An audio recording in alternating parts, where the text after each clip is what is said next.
Good afternoon, and thank you for attending today's webinar. My name is Matthew Byer, and I'm the Museum Education and Engagement Coordinator for the State Historical Museum of Iowa.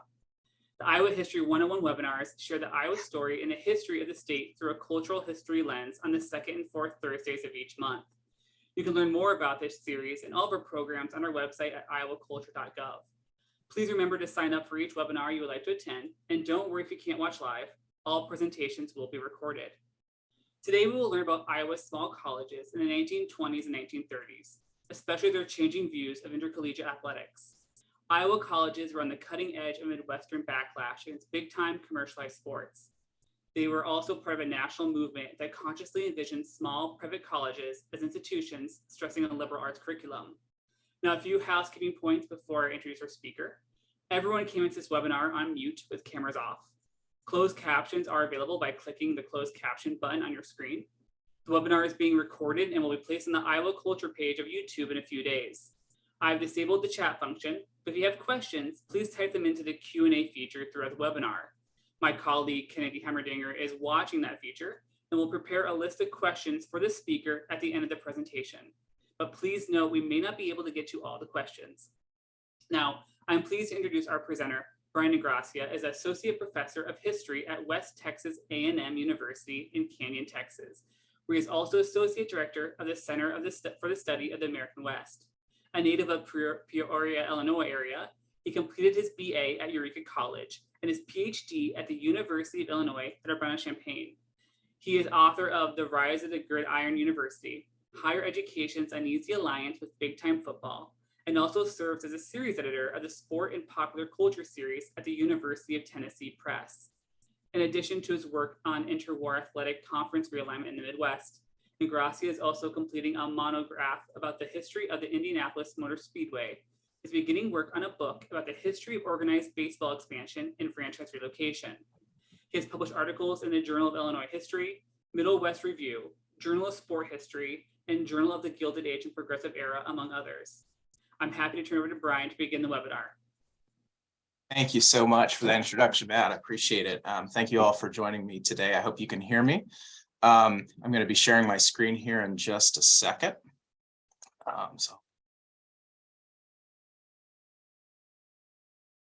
Hopefully everybody can see that. Thank you again for coming out for this talk of the State Historical Society of Iowa. I'm going to see if I can maybe video so you're not watching me the whole time. Hopefully you can still see that PowerPoint and still hear me. So yeah, my talk today is called Sports for the Liberal Arts, Reimagining Iowa's Small Colleges, 1929 to 1939. As you said, I'm Brian Ingrassia. Here's a cartoon that I'm going to talk a little bit more about in a minute, but I did want to start off with that one. So I'm going to start with just a little bit about what historians have said about college sports. And, you know, there's a lot that's been said, but scholars, I will say, tend to focus on big time intercollegiate athletics. So big conferences, big universities, the kind of sports that you see on TV and go to big stadiums and see things like that. I'm one of the main offenders in this way. You know, I wrote this book about big time football in the late 1800s and early 1900s. But a while back, you know, some people at the Sport History Conference were saying, hey, what about small time college athletics? Why don't we talk about smaller colleges? And I said, that's a great idea. Because, you know, I went to a very small college in Illinois, and I know there are a lot of schools like that in the Midwest, especially. And I said, yeah, maybe we should talk a little bit more about that. And so I've come up with a definition of how we might define small time college athletics. And this is from a Journal of Sport History article that I published in fall of 2020. And so I say small time college athletics are, quote, ostensibly educational, non-revenue producing intercollegiate competition contested between philosophically like-minded small colleges within relatively compact geographical regions. Excuse me. So there's a lot of things in there, right? But it's the focus on education. You know, it's not about making money. The schools themselves have to be similar about how they think about education, about sport, and they have to be not too far apart, right? So that they're not spending lots of money and time traveling from school to school. And I think that definition probably works in most contexts, probably starting about the 1930s or so. to the present. And what I'm trying to show in some of my research, this article that I published in the Annals of Iowa, plus the article in the Journal of Sport History, some work I'm still working on, I would say that athletic conference realignment, especially in the 1920s and 1930s in the Midwest, I focus mostly on Illinois and Iowa at this point. This realignment shows how small private colleges saw themselves as different from universities and public teachers colleges and junior colleges. And we also see how these small colleges were starting to see non-commercial sport as a part of their mission. And we're going to see here in a minute is there is a college in Iowa. Some of you may know this story. The University of Dubuque in the mid-1920s tries to ban intercollegiate athletics. They try to get rid of it and it doesn't work. And what I'm going to show you is that there's another way that small colleges in Iowa and then Illinois and some other states, how they do that too, how they approach this. So I will say my PowerPoint's probably a little text heavy. I apologize for that. There are some images, but I also realized to work through some of this complex stuff, I had to put a lot of text up here. So I apologize in advance for that. So I'm going to start off with just a little bit about athletic conferences and regulation, the history of it, right? Between about 1890 and 1910 is when we start to see regional and national athletic conferences and regulatory, or at least oversight bodies created. I'm going to give you three examples. 1896, there's a conference founded called the Intercollegiate Conference of Faculty Representatives. We know that better today as the Big Ten. And there is the logo. It's B1 and a G that looks like it could be a 6 or some other indeterminate number, because of course they're always adding schools to the institution formerly known as the Big Ten. By 1905, 1906, the Intercollegiate Athletic Association in the United States is founded. By 1910, that's known as the National Collegiate Athletic Association, or the NCAA. It's been around for about 117 years, give or take. And then 1908, a conference that I'm going to talk a little bit about today, one of the oldest athletic conferences in the United States, the Missouri Valley Conference, is formed. And so we're starting to see these kind of groups of schools banding together to try to regulate college athletics, because there's violence and because there's a lot of money changing hands and because there's eligibility issues and things like that, scheduling issues, and they're trying to kind of work some of those things out. In Iowa, we see the formation in the early 1920s of the Iowa Intercollegiate Athletic Conference, what I'll refer to as the IIAC. What we see is that smaller colleges did also embrace athletics in the 1920s. I mean, smaller colleges were playing sports before that, but the idea of like forming a conference and joining a conference, like that's really emerging after World War I. You see, the Illinois Intercollegiate Athletic Conference founded in the early 1920s. This is pretty common, especially around the Midwest. So when the IIAC, the Iowa IIAC forms in 1922, it has at least 13 members. And that number, I think, goes up over time. These are mostly small, private, church-affiliated colleges, plus the Iowa State Teachers College, what I'm going to refer to as ISTC, what most of us today would know of as the University of Northern Iowa. Just so you know, the IIAC is still around, and a few years ago, they changed their name to the American Rivers Conference. I do believe they added a school outside of the state, so they did change the name of the conference.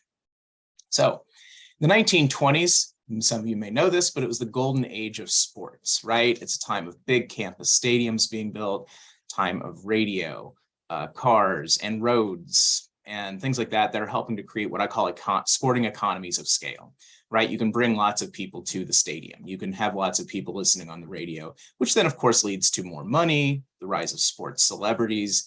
When we talk about sports celebrities in the 20s, we usually talk about, Babe Ruth, Jack Dempsey. I could list more, but the one that's important for us here is Red Grange, Harold Red Grange, the University of Illinois. He becomes famous in 1924 because, well, he's already a famous college football player, but then that year he leaves the University of Illinois after his junior year, essentially, to go sign with the NFL Chicago Bears. This is when the NFL is very new. It's not established. This helps to legitimize the NFL. When you see a college student leaving, one of the best college players of his generation, leaving college early to go sign with an NFL team, his coaches hated it. They thought he was over commercializing sport. He pointed out to his coach, well, coach, you get paid to deal with football. Why can't I? And his coach didn't like that very much. But this is what's starting to happen in the 20s, right? College athletics is starting to become a big business. It's been around since the late 1800s, but it's becoming a much bigger deal. This is the time period where we have big stadiums being built, like there's Illinois Memorial Stadium. very pastoral view of Illinois Memorial Stadium. If you've ever been to that structure, there should be parking lots surrounding it, even in the 1920s. But this is one of those big war memorial stadiums built in the early 1920s, basically to capitalize on college athletics. Earlier, I said about the sporting economies of scale, right? That it's cars and radio and things like that help to make sport into such a big deal. I've got another illustration associated with Illinois that kind of illustrates that. And don't worry, I won't spend too much time on Illinois, but I will have to come back to it every now and then just to kind of round out the story a little bit. In fundraising, like promotional material for the stadium, the Illinois Memorial Stadium in the early 1920s, they included this map. This is a map of the roads that are being built all throughout the state of Illinois in the 1920s, right after World War I. There's the stadium they're projecting in Champaign, Urbana. Technically, I guess in Champaign, it's on that side of the line. But here on this map, it says 75,000 people.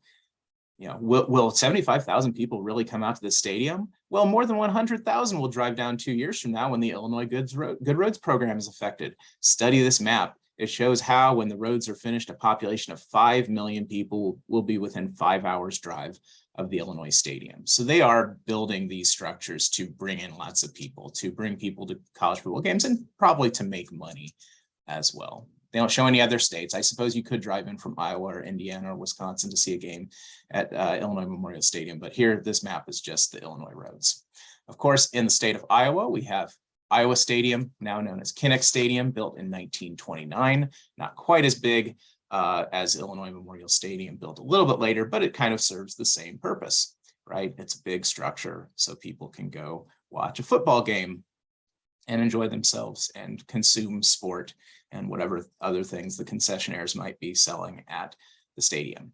So we've got an idea of what's going on in the 1920s, and it's in the mid 1920s. It's probably right around the time Illinois Memorial Stadium opens up, before Kinnick Stadium. But Karl Wettstone, I mentioned him obliquely earlier. Karl Wettstone, young president of the University of Dubuque, of course, in Dubuque, Iowa. He tries, and I'm going to simplify the story, he tries to abolish intercollegiate athletics at the University of Dubuque and at other small colleges in 1925. He's trying to convince other schools in Iowa and even elsewhere, you shouldn't be doing this anymore. It's not good, it's evil, and we don't need this as part of our colleges. And he very explicitly blames what he calls them evils, on coaches. He says coaches are turning, sport into work. Essentially, they're making it this bigger deal than it needs to be. He also blames it on state universities. He says, well, the state universities are working so hard to recruit the best players, we can't get students anymore. If we want to try to compete in college athletics, we have to try to give them money. We shouldn't have to be giving students money to play sports. It's the state universities' fault, essentially. By the way, Wettstone himself had played football at Dubuque when he was a student. And he kind of looked back at his time as a student and an athlete there as kind of this halcyon time when it wasn't corrupt yet. I'm not sure that's true, but that's how he kind of saw it. By the way, he's young. He's like 28 or 29 or 30 maybe when he's president of the University of Dubuque, very, very young to be a college president or university president. So even though Wettstone does not succeed in abolishing intercollegiate athletics, he does encourage some national foundations to go investigate college athletics. He claimed in a 1970s memoir that is there at the archives at the University of Dubuque, he claims that he went to the Carnegie Foundation and some other groups and said, hey, you need to investigate college athletics and see what's going on. I can't prove whether or not he did prompt the Carnegie Foundation to do their investigation, but the timing is right. And it's very possible that he did, in fact, help to convince the Carnegie Foundation to carry out what becomes a very, very famous and very influential investigation of college athletics in the 1920s. This picture here, this is a pamphlet that Wettstone published, the University of Dubuque published in 1925, called Dubuque's Stand Against Commercialized College Athletics. This is a fairly rare pamphlet. There was a copy at the University of Illinois when I was a graduate student there. I was able to get a copy recently from the University of Dubuque archives. Brian Halstos there at Dubuque, he helped me get that. So I thank them for helping me find a copy of this, because it's not easy to find, but this was out there in the 1920s. And of course, the newspapers like the Chicago Tribune and other newspapers did report on what Dubuque was talking about doing in the mid-1920s. So like I said, it doesn't work. Here's that cartoon that I showed you. This is from the Clinton Advertiser, December 30th, 1924, right around the time that these stadiums are opening up. Wettstone's talking about banning college athletics. And you can see how the person who drew this cartoon at least thinks what they think about college athletics. Here is the average American college sitting in a wagon called athletics, going rah, rah, rah, not seemingly paying any attention to anything around them. And this poor beleaguered horse labeled learning is trying to push the cart. Obviously, we do have the cart before the horse. They're saying we've got our priorities misplaced. We need to do something different, effectively, is what they are trying to say. So in the late 1920s, it comes out that the University of Iowa is running a slush fund. Some of you may know about the University of Iowa slush fund, an athletic slush fund scandal at Iowa in 1929. This is about the summer of 1929. Here is a newspaper headline: Iowa is barred from Big Ten. And then down below that, it says Hawks house cleaning found insufficient. Action is unanimous. Yes, for a few months in 1929, University of Iowa was kicked out of the Big Ten because of, basically, they were improperly paying athletes, something you're not supposed to be doing according to NCAA regulations and things like that. So there's a moment where there's the scandal associated with Iowa, but then the Carnegie report comes out. And, I mentioned that Wettstone kind of prompted, or at least claimed that he prompted the Carnegie Foundation to do that investigation. Well, that's what happens. 1926, the Carnegie Foundation, based in New York, does initiate an investigation, and it results in something called Bulletin Number 23. If you're in the sport history business and you refer to Bulletin Number 23, people know what you're talking about. If you talk about the Carnegie Report of 1929, people know exactly what you're talking about. It was formerly titled American College Athletics. This was a bombshell. It was released on October 24th, 1929. If you're a historian, you probably know that was Black Thursday of the stock market crash of 1929. So it hits at like the exact moment of the stock market crash. But what this report, and it's big, it's a thick report, it's like 300 pages. If you look at an actual bound copy of it, it looks essentially like a dissertation. It exposed rampant commercialization in college athletics. In fact, the commercialization that it exposes is so bad that the people at the University of Iowa breathe a huge sigh of relief. They're like, okay, it's not just us. And this probably helps Iowa come back into the Big Ten in about late 29, early 1930, because, they're not the only ones that are doing stuff like this. Everybody's doing this. Drake is doing things that they shouldn't be doing, right? And it's not just in Iowa, it's all over the country. What's interesting is whenever historians talk about the Carnegie Report of 1929, we talk about how, it exposes the commercialization. But what I think is interesting is that here's a quotation from the introduction by Howard Savage that shows us that it's not just about exposing the commercialization, but it's also saying, hey, sport can do good things. Maybe we need to rethink what sport does so that it's doing good things for students. And Savage said, quote, commercialism in college athletics must be diminished, and college sport must rise to a point where it is esteemed primarily and sincerely for the opportunities it affords to mature youth under responsibility to exercise at once the body and the mind, and to foster habits both of bodily health and of those high qualities of character which, until they are revealed in action, we accept on faith. This is really important. I don't know if all the people in Iowa were reading, all the small college presidents and so forth in Iowa were reading this report, but they kind of take this message to heart. They say, hey, we don't want to get rid of college sports. We want to make sure that they're doing something good for our students. We want to make them be an important part of education. Here is a newspaper headline from the Chicago Tribune, October 24th, 1929, the day that the report dropped. Carnegie Report hits Big Ten athletics, 3-year probe indicts American college system. Sport policies lead to deceit and chicanery. Long list of guilty schools. Conference is charged with violating code. This is I was going to say it's front page of the Tribune. It's actually first sports page of the Chicago Tribune on the day that it comes out. Notice Griffith, the commissioner of John Griffith, commissioner of the Big Ten, calls Carnegie Report unfair to Big Ten.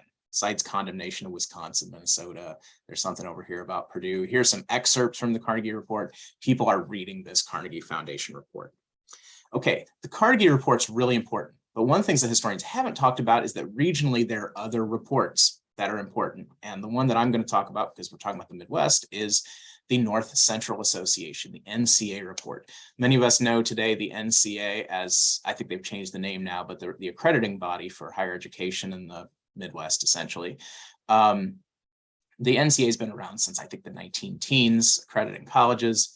Well, there's other things they do, like they do say things about college athletics. And in the late 1920s, right around the same time the Carnegie Foundation is doing its investigation, the NCA also does its NCA, not the NCAA, but the NCA does its own investigation into college athletics. And it leads to something that's published in the June 1933 edition of the North Central Association Quarterly. It's called the Stradley Report, named after Bland Stradley, great name, Bland Stradley, who is, he's an official at Ohio State. And they go out and they investigate athletics throughout the Midwest. So it's a lot like the Carnegie report, published a little later, but it's focused on the Midwest. I have a quote from a North Central Association investigator named William Husband. Husband was a professor, I think, of economics at Ohio Northern University. And this quotation actually comes from the Luther College student newspaper. So this is something he's telling students when he goes to Luther College in Iowa to examine what's going on in college athletics. And he says, quote, at least the newspaper reports that he says, quote, athletics are a vital part of student life and deserve hearty support, but there is danger of placing too much stress on them. So again, he's not Wettstone. He doesn't want to get rid of sports. He wants to make sure they're not overemphasized. Now, different colleges, different conferences react differently to the NCAA report. The Big Ten basically tries to ignore this. They think it's unfair. They don't want to de-emphasize college athletics. Small colleges know they can't. They can't just ignore it the way the Big Ten can. And this is where I'm going to come back for just a minute to what historians have said about college athletics in the post-Carnegie report era, 1930s. If you go read historian Brad Austin's 2015 book, Democratic Sports, Men's and Women's College Athletics During the Great Depression, it's a good book, I recommend it. He argues that despite the Carnegie report, universities actually embraced big-time sports in the 1930s. And he has 5 really good case studies of big state universities that basically said, yeah, we like sports. It's good for alumni, builds our profile, good thing. I would say Brad Austin is right. As long as we only look at universities. The story is very different for small colleges, which were starting, as I'm going to argue, to see themselves as a special kind of institution, different from universities, different from teachers' colleges, different from junior colleges. And that's what we're going to see here in a little bit. And one of the best examples I have seen for a college debating what it should do in the post-World War I era is co-college. Co-college, and I've gotten these quotations from I think it's called the College Cosmos, the newspaper, or some kind of publication from co-college. This is 1921. They talk about how right after World War I, co-college has 1,500 students, which today, I figure we figure that's about what you'd expect for a liberal arts college or a very small university. Co has about 1,500 students, with half of them in its, quote, liberal arts college. So notice Co isn't calling itself a liberal arts college. It has a liberal arts college. That's a really important distinction. The other 750 students or so are in more practical courses. So not liberal arts courses, but probably more kind of vocational courses. This is a time period where clearly Co is thinking about or is moving towards becoming a university. Something similar you might see at schools like, say, Illinois Wesleyan in Bloomington, Illinois. This is common for a small college in kind of not a big city, but kind of a mid-sized city. They're starting to move more towards like a university status. And some people at Co say, you know what, we'd be committing, and they use the word, I apologize for using this word, but would Co commit institutional suicide if it became a third-rank university? They basically say, we're never going to be the University of Iowa. We're never going to be Iowa State. We're never going to be Iowa State Teachers College, what we know of as University of Northern Iowa. So let's not do it. Let's stay a small college. Let's focus on the liberal arts. They actually say Co's destiny was, quote, away from the university and along the road of a liberal arts college. And we're going to come back to that term, liberal arts college, which I think is really, really important that as early as 1921, we're seeing this terminology. Okay, so you might ask, well, what's the problem with being a university? Well, back in the early 1900s, these small college students and leaders and professors told us what they thought was wrong with universities. I've got 4 things. Number 1, they say universities are too much specialized on kind of small disciplines. The academic specialization is too much. We're seeing the fragmentation of knowledge.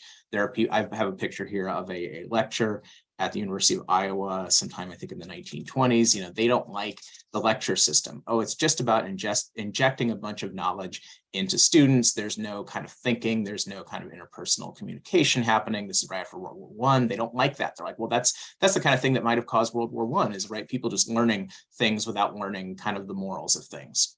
One of the problems with universities, many of them are state funded, and they are therefore secular institutions. They're not religious institutions. And there are going to be some people saying we need morals, right? We need to find a way to instill morals in students. And of course, one of the other things that they don't like about universities is what we just saw with Karl Wettstone, athletic commercialization and overemphasis on sports.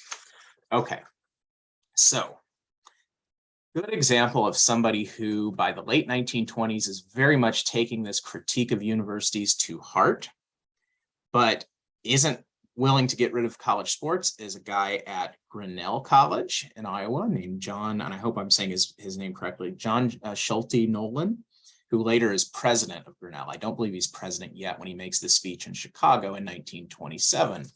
But John Nollen gives a speech at the Association of American Colleges meeting in Chicago in 1927, and he stresses 14 athletic evils. There's that terminology again, right? Athletics is somehow evil, or at least big time overemphasized athletics is evil. I also think it's funny that like every time one of these guys is giving a speech, they've always got 14 points. It's like they're the Woodrow Wilson of like small college athletics or something like that, right? You got to have your 14 points. I'm not giving you all 14. That would be a bit extreme. But these are some of the things he said, at least as it was reported in the newspaper. Colleges built their athletic facilities, quote, out of all proportion to the general academic equipment. They're blowing athletics out of proportion. Colleges are turning sport from, quote, wholesome recreation to an exhausting form of labor that interferes seriously with the participants' educational development. He says educators cannot train, quote, the minds of boys and girls while leaving their bodies and their social relations and their most absorbing interests on the other side of the fence.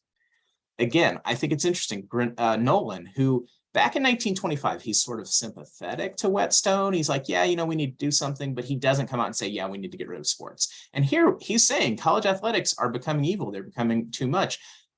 But it's not that he wants to get rid of them. He wants to repurpose them, right? He wants to create the proper focus for college sports. And this is at a time period where, like I said, in the early 20s, we're starting to hear that terminology of the liberal arts college. This is a time period where a lot of small colleges, especially right at the beginning of the Depression, are starting to say, hey, we need to do something or we're going to disappear.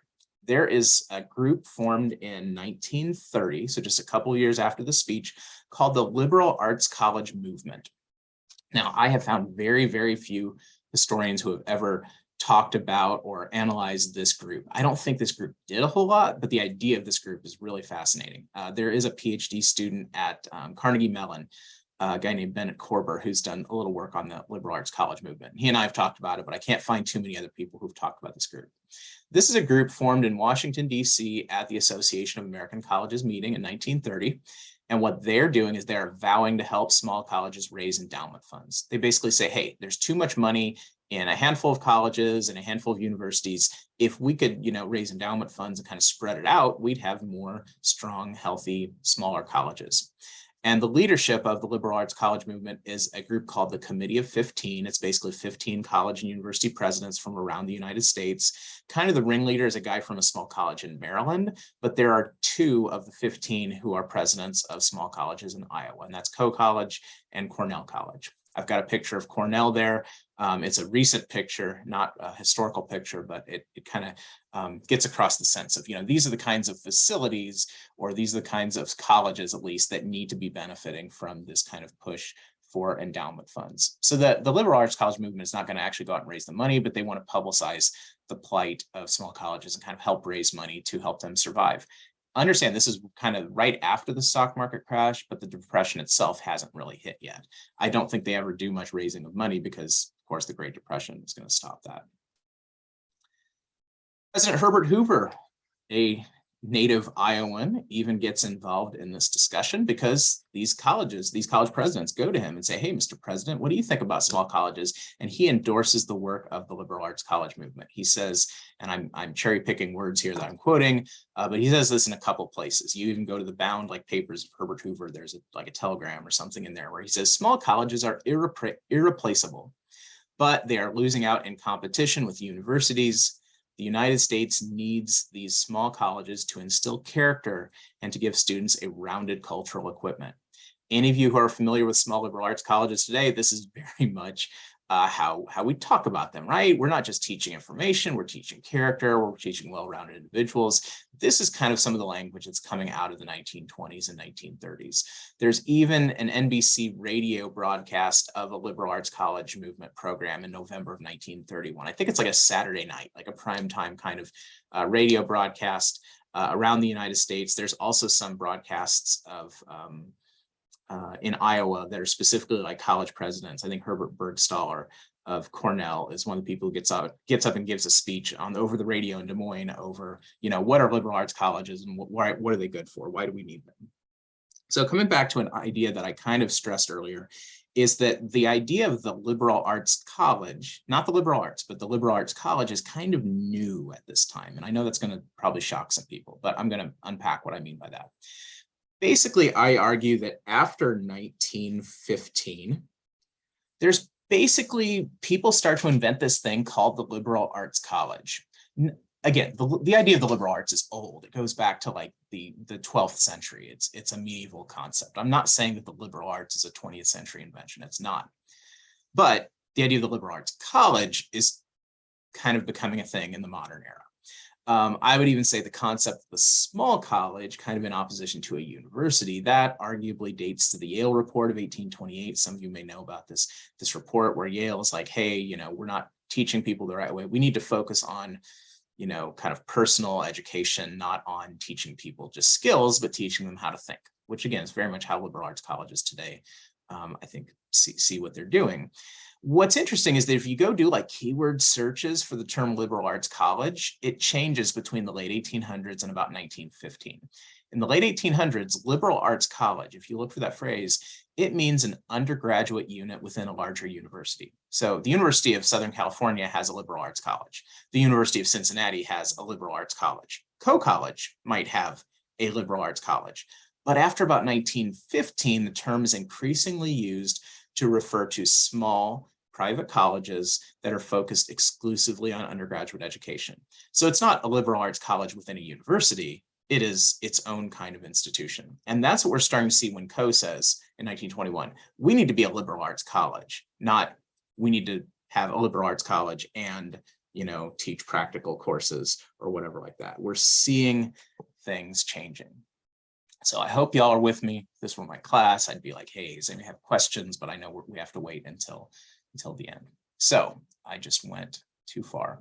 Here's another quotation from John Nollen of Grinnell, who again, by the 1930s, he's becoming president of this institution.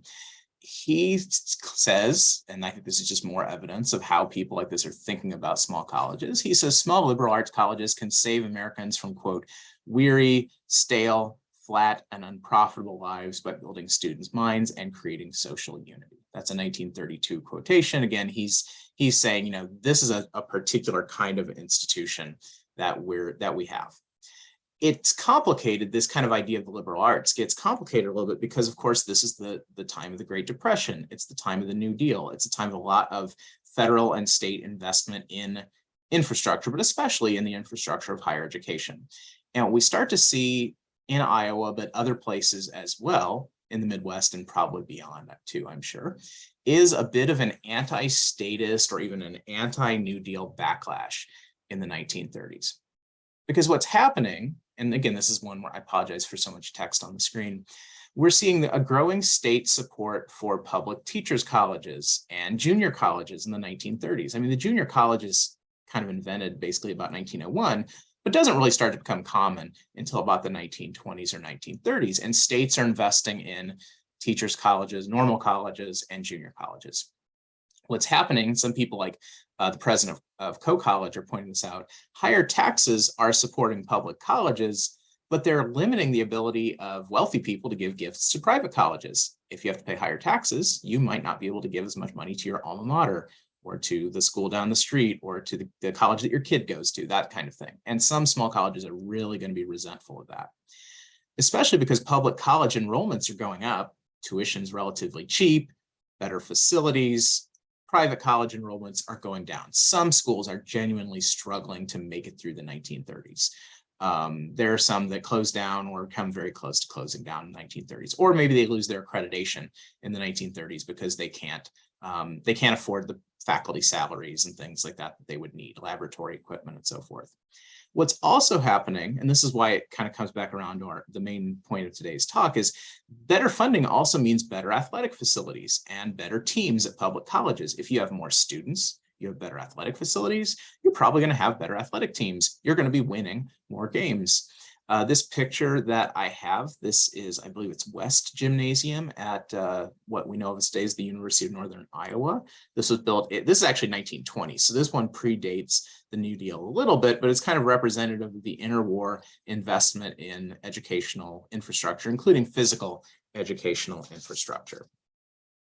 A good example of somebody who really doesn't like the New Deal very much is the president of Coe College, that's Harry Morehouse Gage. In one of his kind of anti-New Deal screeds, he says, well, there's too many government controls, and if we have that, that's going to lead to a loss of individual liberty. This is a pretty typical kind of conservative 1930s reaction to the New Deal.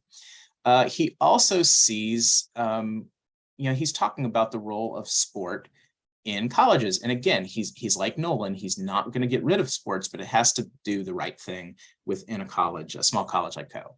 He says he says that no elaboration of organization for control of athletics is any substitute for incorporation of the physical education and athletic programs in the whole plan of education that is directed toward and measured by the excellence of its product. So effectively, what I hear him saying here is that we can have all the Carnegie reports we want, we can have all the Stradley reports we want, we can have all the athletic conferences, but the most important part is how sport leads to the development of the individual student, right? Kind of how it builds the character and morals and things like that of the student.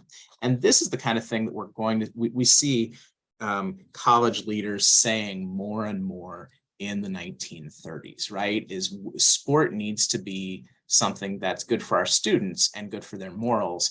It's not about making money. It's not about bringing people into the stadium. It's about what it can do for the student. And again, I went to a small college in Illinois, very small college, a Division III NCAA school when I was there. And this is very much how we talked about sport. Now, people loved it when the football team won. Don't get me wrong, but it was very much like, oh no, sport is just kind of part of our larger educational mission. You're starting to see and hear that a lot more in a little bit in the 20s, but especially in the 1930s and at some of these smaller private Christian liberal arts colleges in the Midwest. Here's where I'm going to step away from Iowa for just a minute and talk a little bit about Illinois. I titled this slide, Small Colleges Need Their Own Athletics, because here's a quotation from Louis Omer, who was the athletic director of Carthage College back when Carthage College was still in Carthage, Illinois, hadn't moved to Wisconsin yet.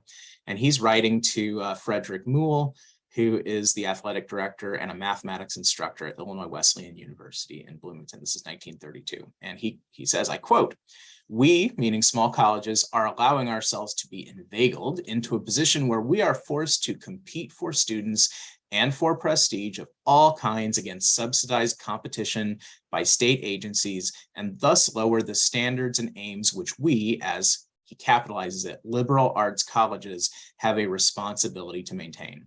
Then he goes on to say later in that letter, the non-state schools, the private colleges, should reorganize their athletic conference, quote, on a new basis. I found this letter in the archives at Illinois Wesleyan in Bloomington, and I don't have a picture of it right now. But if you look at the original letter in like red pencil off to the side, somebody has written amen, like in big letters. I suspect it was the person the letter was directed to at Illinois Wesleyan, but I'm not 100% sure.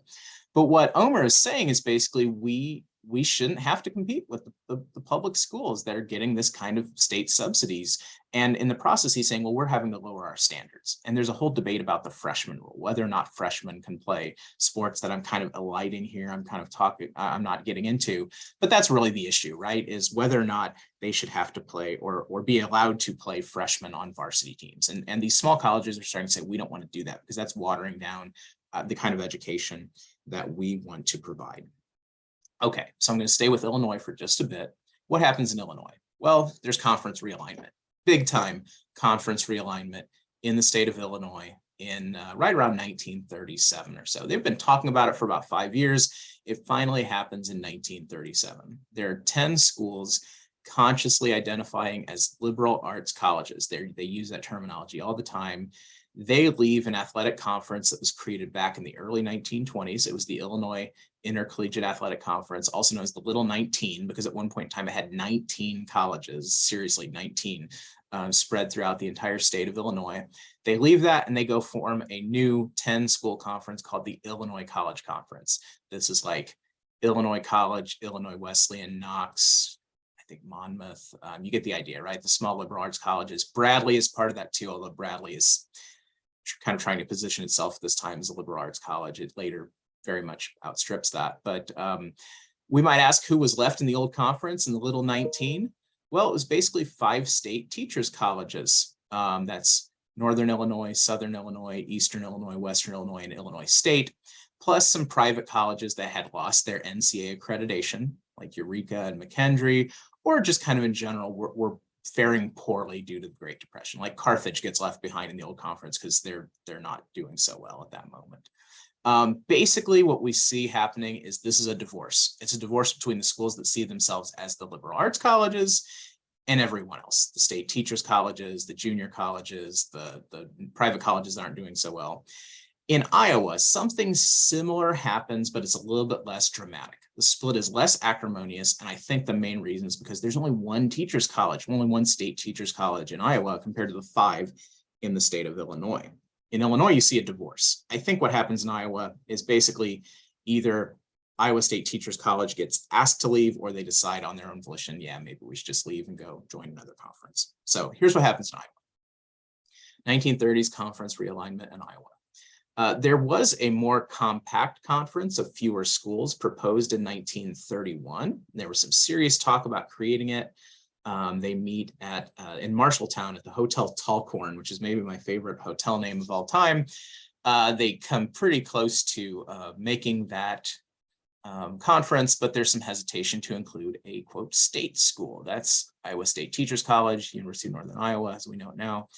ISTC/UNI leaves the IIAC circa 1935. I think it's because IST teams are getting bigger. ISTC teams are getting bigger and better during the Depression. They don't fit anymore in this conference. And again, I'm not sure if they're asked to leave. I haven't been able to find a smoking gun where somebody says, we want you out of here. Or if they just say, hey, we need to get out of this. But there's clearly, I'm building up to this. There's years where people are like, yeah, maybe ISTC just doesn't belong anymore. We need to have the small colleges. Then 1936, the following year, Wartburg College replaces Iowa State Teachers College in the IIAC. This is at a time where Wartburg is in the process of transitioning from a 2-year school that's been moving around between Illinois and Iowa for a number of years. It's becoming a 4-year, what we would call liberal arts college around 1936. And so they join this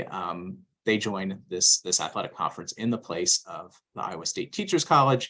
Something similar is happening when Grinnell College leaves the Missouri Valley Conference. Yes, Grinnell was a member of the Missouri Valley for a number of years. They leave in 1938 to join a small college conference called the Midwest Athletic Conference. I believe they might still be part of that conference. Don't quote me on that. Basically, what Grinnell is seeing is they could no longer compete in a sprawling big-time conference. There are football players at Grinnell that are like, no, we want to leave the Missouri Valley Conference and join the Big Ten. But most people at Grinnell are like, you know what? It's costing too much money to travel. We can't guarantee enough ticket sales being in basically small town or rural Iowa. We don't want to have to spend all the money to subsidize to get players here. Let's get out of the Missouri Valley Conference. And they finally do that in 1938. So here are some things that Grinnell students were saying in 1936 and 1938. These are taken from the Grinnell student newspaper. They talk about how Grinnell has high academic standards, but like I just said, not enough money to compete for athletes on what they call the open market. This is exactly what Wettstone was saying back in 1925. The difference, though, is Grinnell's not talking about getting rid of college sports. They're talking about de-emphasizing it and joining a different conference and making it less of a commercialized thing and more just part of education. This is, in the original, it's all boldface in an editorial, an op-ed piece in the Grinnell newspaper. Quote, "For the good of our pride and the reputation of the school," meaning Grinnell, "it would be a good idea for Grinnell to get out of the Missouri Valley Conference." And that's exactly what they do by 1938. And students say, ultimately, well, leaving the Missouri Valley Conference reflects, quote, "a sane athletic policy." It's the sane thing to do. There's a picture of the field house and gymnasium at Grinnell, built right around this time in the 1930s. And once again, we can see Grinnell is they're not getting rid of athletics. They're de-emphasizing it, and they're focusing on competition with smaller, nearby, like-minded colleges, rather than trying to compete with, the schools in the Missouri Valley, which at this time are kind of spread all around the Midwest and are becoming more and more invested in big-time athletics. Let's look at what Wartburg College students say in 1936. They say that Wartburg was, quote, "a liberal arts college." There's that terminology again. They boast about their 10-to-1 student-faculty ratio and their professors with, quote, "Christian ideals." Just for the record, I went to a small college and we were very focused on our student-faculty ratio. If you're familiar with small colleges today, you know that that's still the case. People are still very much focused on their small colleges focused on student-faculty ratio. I think somebody needs to do the history of the student-faculty ratio as a thing, as a number, because not so much crunching the numbers, but the idea, because I don't believe I've ever seen a reference to a student-faculty ratio before about 1936. It's clearly something people in the 1930s are starting to talk about as the language of the liberal arts college starts to emerge. They also say that, for a full college life, you need to go to a small school like this. This is what the students are saying.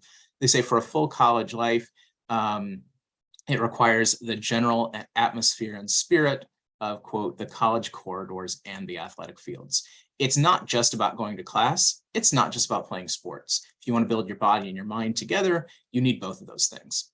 It's a very kind of mens sana and corpore sano idea.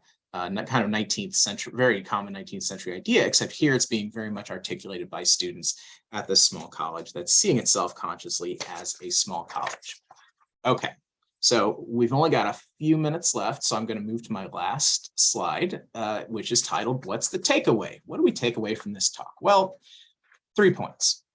I probably could come up with more points, but 3 points. Small-time intercollegiate athletic competition was a key way that small private colleges distinguished themselves from public universities, well, universities in general, teachers' colleges and junior colleges, where they start to say, we're something else. We're a different kind of institution. We're not subsidized by the state. We're not secular. We're not focused on teaching practical knowledge. We are focused on building up the students' minds and their morals and so forth. Our second point is that non-commercialized sport was central to, was very important to the reimagined private colleges of the interwar 1920s, 1930s Midwest. I've done most of my research so far in Illinois and Iowa, but I'm thinking that if you looked at other states in the region, you could see something similar.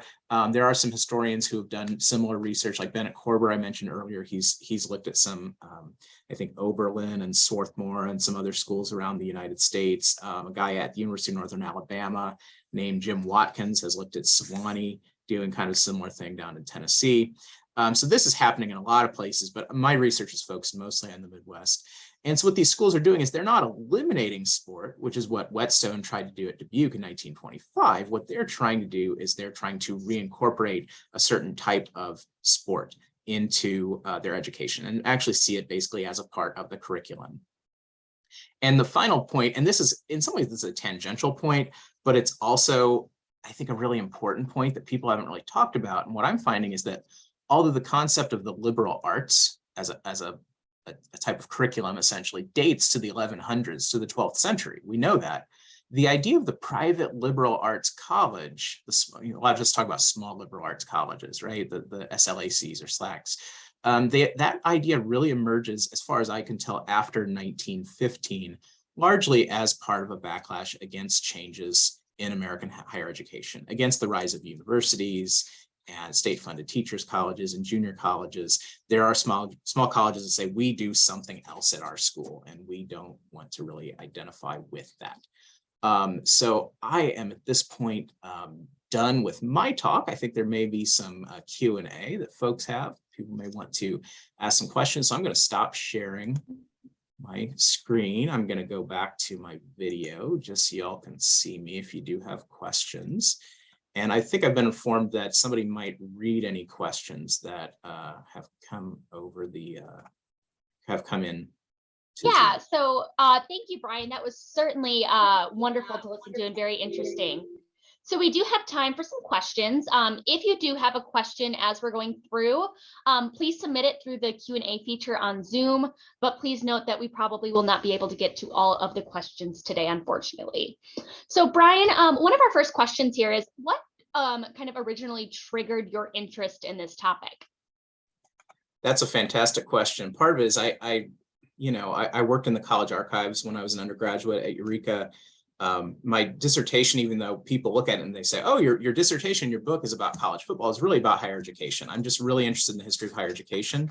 And I had been doing like kind of big time college athletic stuff. And then when it was Dan Nathan at the very good sports scholar at Skidmore College in New York.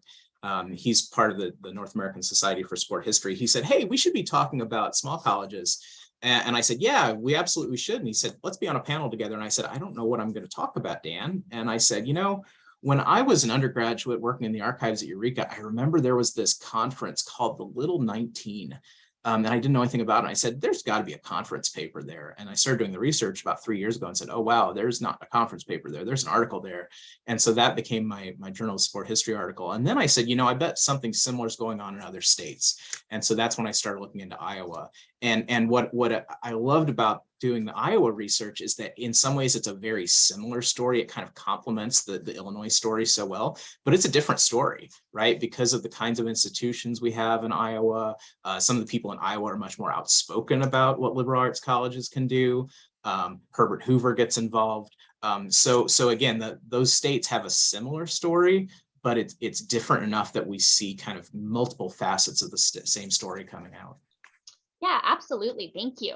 Another question that we had asked, is there any discussion of the role of women in sports during this time period? Did opportunities for women differ in the universities or liberal arts institutions?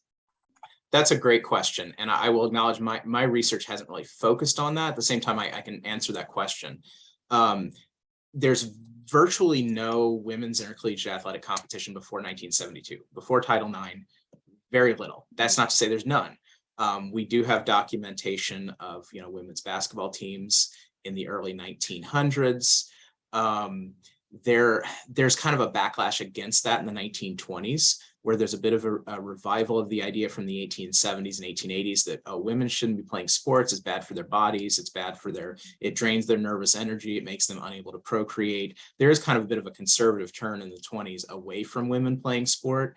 That's not to say that women aren't, participating at all in physical education or anything like that. But as far as intercollegiate athletics goes, it's really limited to men until, like I said, about the 1970s. There's some discussion about it, but it usually comes down to no, women, at least men are saying women shouldn't be playing sports. And even some women's physical educators are saying, well, it's okay for women to be physically active, or at least at certain times of the month. They are having that discussion. But a lot of women's educators, even up into the 1970s and 80s, are saying we don't want women's sports to look like men's sports. And then, of course, because of Title IX and the NCAA basically appropriating women's sports by the early 1980s, it totally becomes just kind of second-class citizens within a framework that looks a lot like men's college athletics. There's a group in the 1970s called it's the AIAW, and I'm blanking on exactly. So I think Association of Intercollegiate Athletics for Women. And there's somebody who recently, within the last couple of years, finished a PhD at the University of Iowa, Diane Williams, I believe, who's written on that AIAW. And that's a fascinating story. But again, a little tangential from the story I'm telling. Awesome, thank you. Someone asked, can you explain a little further about what happened to to make the 1920s become the golden age of college athletics?